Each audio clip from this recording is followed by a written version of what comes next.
All right, kiddos. So now that we have all of our forms created, we need to start cutting them out so we can glue them down. So I have a whole bunch of mine cut out for the most part, but a few left.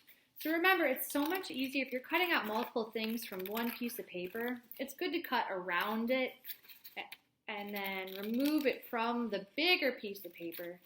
That way you have much more control cutting your little pieces out. And you're not really too worried about cutting all the other drawings that you've done. See, like this. And again, you just worry about your one piece and go back to the other ones to cut those out as well. Okay, so once we have all these cut out, throw away your scraps, and you're gonna need another piece of paper to glue everything down. So here we are. I have paper and I have a glue stick. If you don't have a glue stick, tape would work. Even regular old glue, you just don't want to use too much of it. All right, so let me turn my camera around so we can figure out a cool way to rearrange these. Now, here's my paper, and here are all my pieces.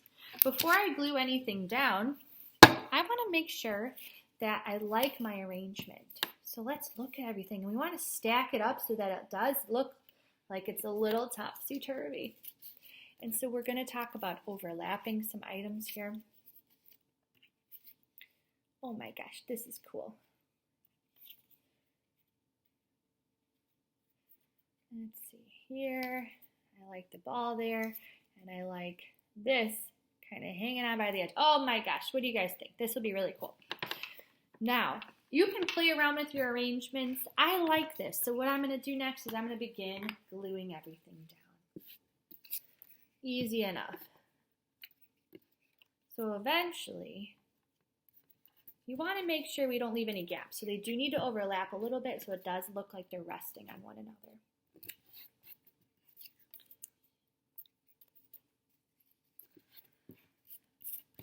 Take your time when you're gluing. I'm going quickly because this is just a very simple step to do. All